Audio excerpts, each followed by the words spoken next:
Someone I've looked up to since I was a kid is my godfather, Lucien.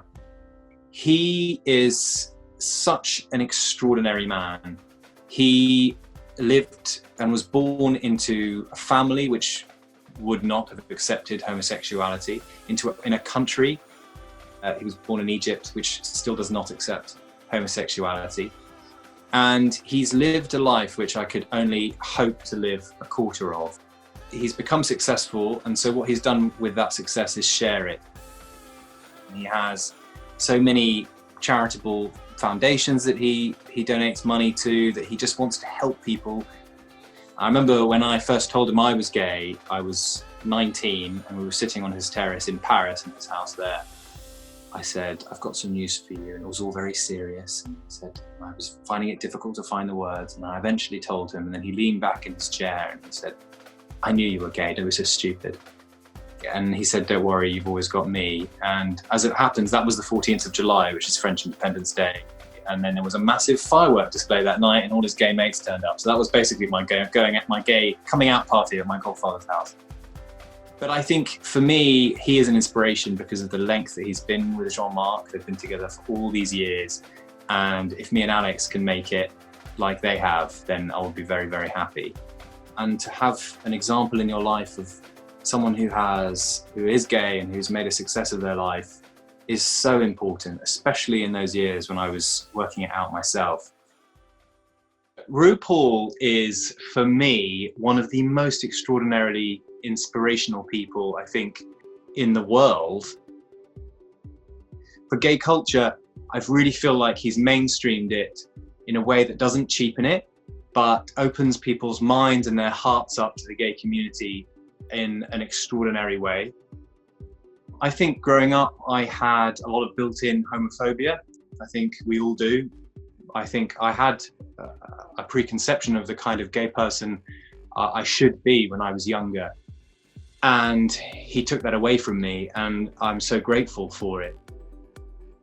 I'm a gay man, but I'm also white, and I present as very privileged, and I know that I am very privileged, and he's introduced me to all these other parts of our community, which we should be very proud of. He's shown me that we should celebrate difference, but that difference doesn't make us unequal. For me, he's just done so much to open my mind to the rest of our community. He's told me what all those other colours on the pride flag mean. Someone I really look up to, who makes me proud to be British and gay, is Alan Turing, a British scientist, cryptographer, who is most famous for being part of the code breakers at Bletchley Park here in the United Kingdom during the Second World War. He is credited with being one of the people who could have ended the war by as much as a year or more, which means that he almost single-handedly would have ended the war early and thus saved millions and millions of lives in the Second World War. So by any stretch of the imagination, under any kind of definition, he is a hero. But he then faced the humiliation of being arrested for being homosexual, for engaging in a homosexual act, as it was illegal when he was alive. He was then chemically castrated and he died. But because of him and because of the life that he lived, the convictions for homosexuality in the United Kingdom have all been overturned for every single gay man and woman who ever lived. It's called the Alan Turing Law.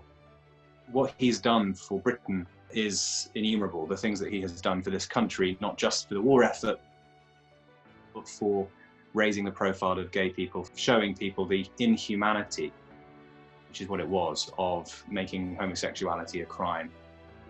And I think, like all great heroes, he didn't know any of this. In his lifetime, he wasn't celebrated. It's only in death that we now realize what an incredible contribution he made. Another person who I really look up to is Lily Tomlin, an unapologetic 80-year-old trailblazer who I would love to be like when I get to her age. Dear Diary, tomorrow I buckle down and hit the books. Smiley face, winky face, heart, heart, prayer hands. And there's this coolness that exudes from just in this world we live in now where everyone is so obsessed what people think of them. She just gives off this sense of, I just do not care. This is my life. You take me or leave me. And that's such a brilliant message. Perhaps if it's difficult to be a gay man in the public eye, especially in Hollywood, I think it's probably more difficult to be a lesbian. And she has succeeded in ways which so many others haven't. Making Anderson Cooper one of my top 5 is a fairly obvious thing to do, given that we both work in the same industry. But sometimes obvious is right. When I was growing up, especially when I was, I think, in my early 20s, and I was thinking about what to do, and I saw journalism as being a path for me, I think it was just so powerful to see someone who wasn't afraid of being himself in our industry, but also not allowing it to define him.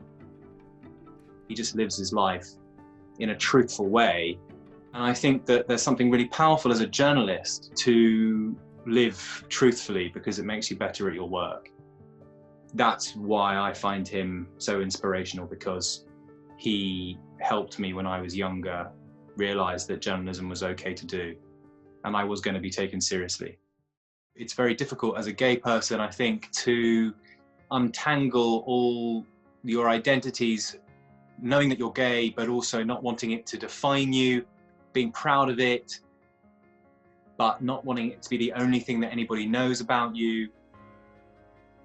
And I think I chose these people because I suppose they strike that balance really well.